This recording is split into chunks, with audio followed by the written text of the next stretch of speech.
Thank you for taking the time to learn more about Estes and some of the important issues that could affect you in the near future. Because it is impossible for me to get to every terminal and talk with all 12,500 of you individually, we're using this video to communicate directly with you and your family. It seems like any time we turn on the news lately, we hear about the declining economy and more companies going out of business. Although we've had to trim operations to reflect current freight volumes in some areas, thankfully the Estes team has not been impacted nearly as much as many of our competitors. Some carriers have discontinued their pay increases or stopped their company's 401k match. One trucking company had their employees take a 10% pay cut. I am especially proud that Estes has not had to take any of these drastic measures. You may wonder why Estes is still healthy. The answer is simple. We've seen hard times before, and we've learned to be physically conservative in both the good times and the bad times. We've worked hard this year to keep Estes strong by gaining more of the market share away from our competitors. We are virtually debt-free, which means we have more stability than those companies that borrow millions and millions of dollars. We don't do business that way because we know that thousands of employees and their families depend on the stability of this company. We take that responsibility very seriously. Because we value and respect our employees, we provide competitive wages and benefits, have an open door policy, and have given a pay increase to employees every year, even during the past 2 years of a sluggish economy. The reason for this is that we're dedicated to ensuring that Estes team members are treated fairly. Fair treatment is also why we're here today. The video you're about to see describes proposed legislation called the Employee Free Choice Act. If passed, this act will eliminate laws that have worked in this country since 1935 to protect American employees' right to vote in secret if they want to be represented by a union. The passage of this proposed legislation would mean your absolute right to anonymously choose whether or not you want union representation will be gone, taken away. It would also mean that your company would not have the opportunity to present how unionization can truly affect you and also affect this organization. We believe that it is your right to hear both sides and receive all of the facts about unions so that you can make an informed choice. If passed, the Employee Free Choice Act would take these important rights away from you. At Estes, you are more than a number or a name on a card. You are a vital part of the future of this company and also the future of your coworkers. Here's more on our core values and what the Employee Free Choice Act could mean to you and your family. Our organization promotes a system of core values that benefit everyone who works here. We are committed to treating each person as an individual, treating each person with dignity and respect, working together directly and as a team to accomplish our mission, ensuring a safe environment in which to work, ensuring a non-hostile work environment free from discrimination or favoritism. An important part of this value system is to maintain open and honest communication.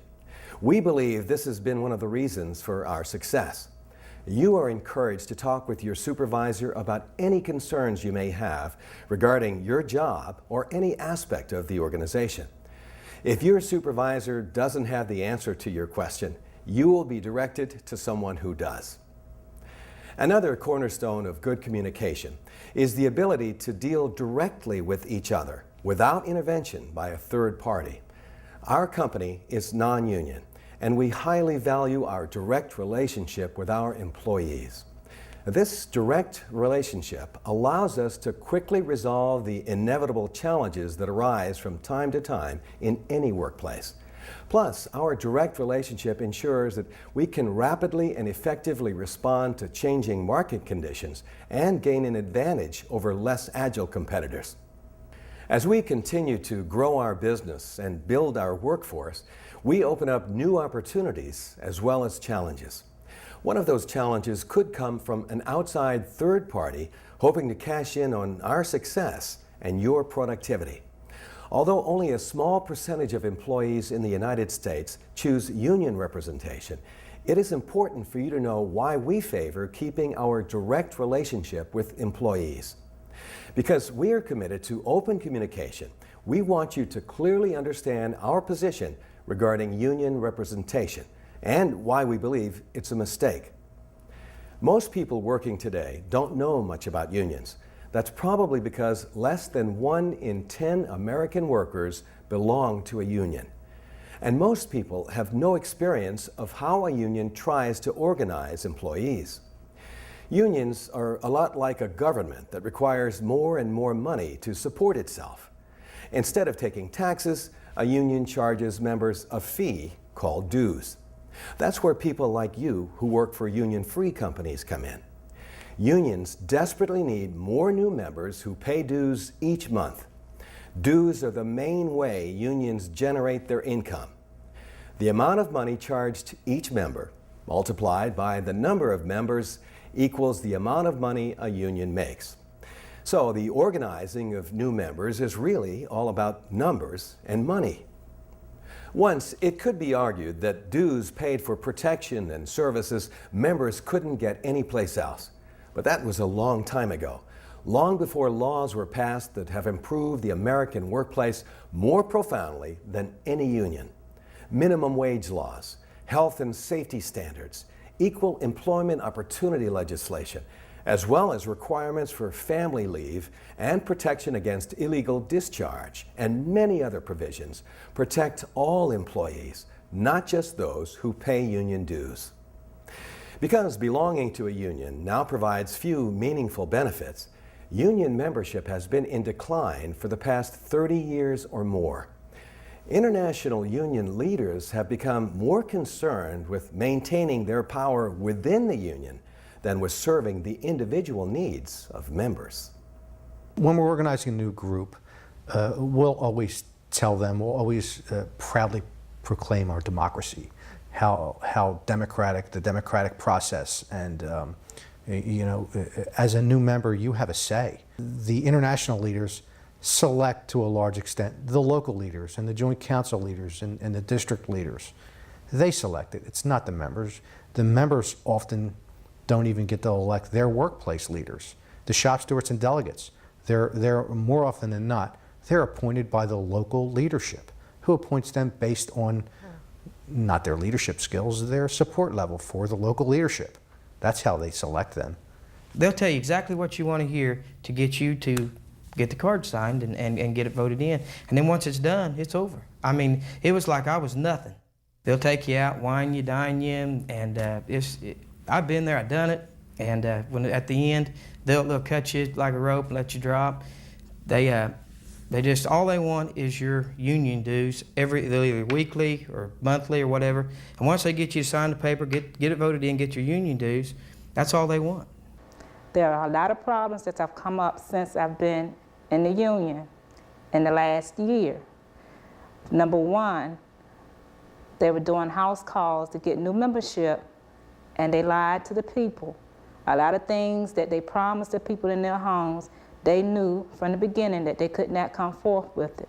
My parents and all my uncles and everybody were in them back in the 70s, and they were like really proud of being in them, and the right thing for me to do was join. But since the 70s, they've deteriorated so badly that it's a terrible financial burden to be a member of a union. The members have no rights whatsoever. And the union I was in, an individual had absolutely no rights whatsoever. I earned 2 pensions, earned the money, put the money for 2 pensions by the time I was 40 years old, and I'm not going to get either one of them. I lost them both. They're both gone. I'm here today because I don't feel that anyone should have to go through what I went through as a union member. If I can keep one person from going through what I went through, it'll be worth it. Each year, unions have to file financial statements with the Department of Labor stating how much money was taken in and how the money was spent.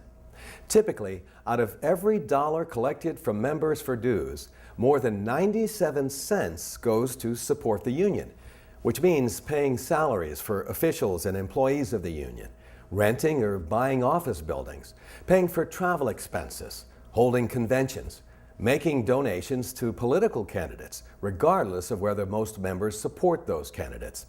In other words, paying for the union's bureaucracy. What about the remaining 2.5 cents out of that typical dues dollar? Maybe it was spent on members.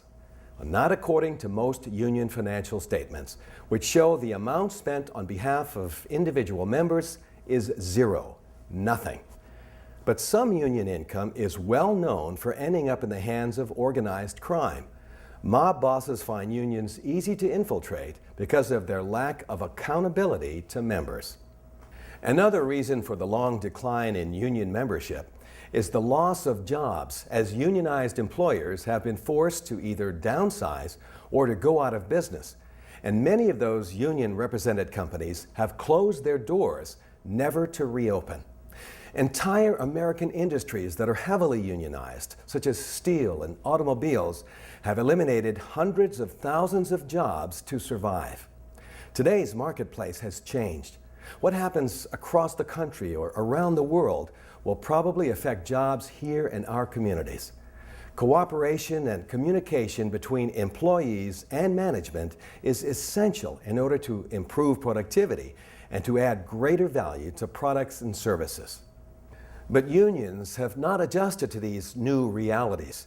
They're still built around rules and restrictions that create barriers rather than tear them down. This old-fashioned them versus us mentality breeds conflict and stands in the way of resolving problems and making continuous improvements.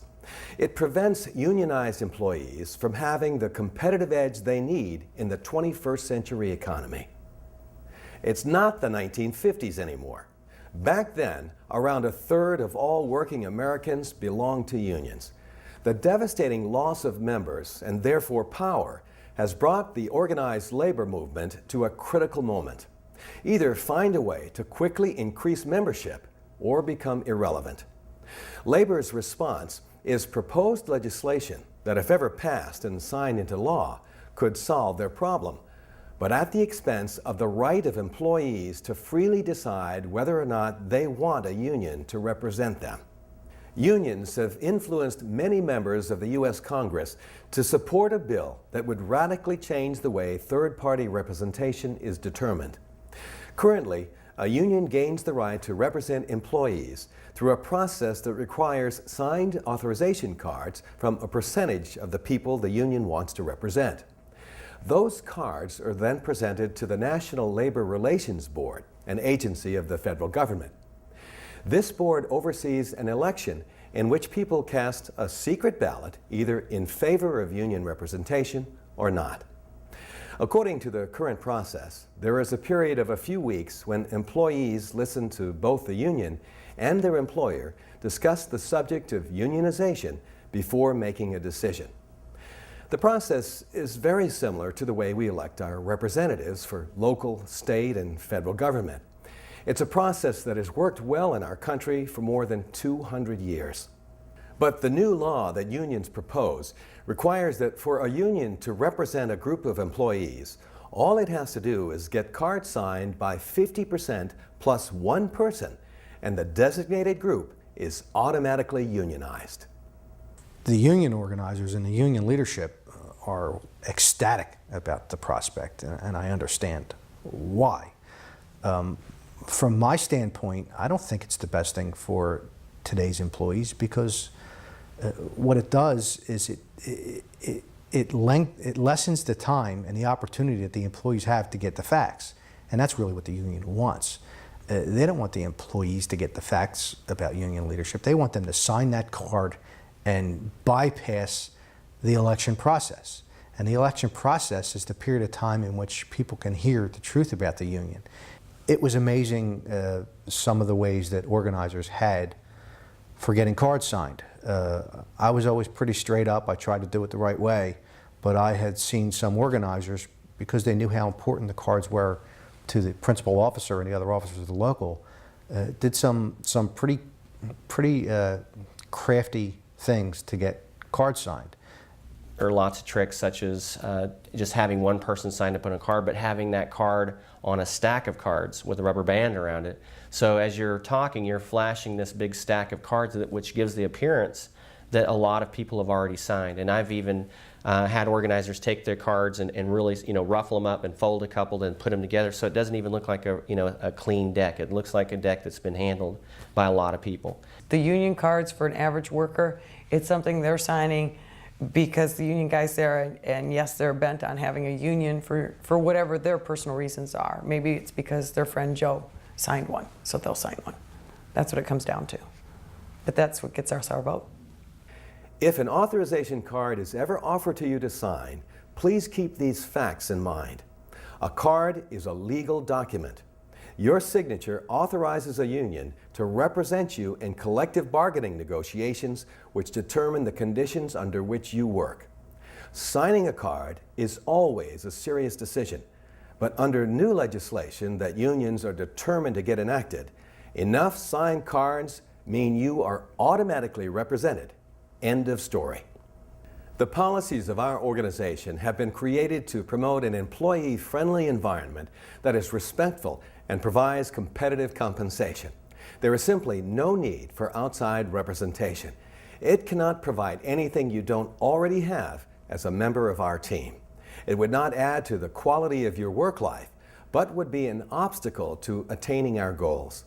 And union representation takes money from your paycheck, with no guarantee you will get anything in return except for a new system of union rules and requirements that would complicate our lines of open communication.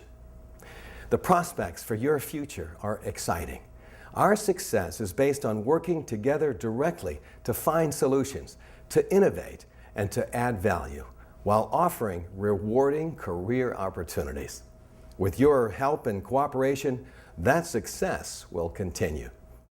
Thank you for taking the time to watch this video. I hope you found it to be interesting and informative. If you have any questions about the EFCA or about Estes's position on union representation, talk to your manager or call our employee support line at 1-866-808-9321. Thank you.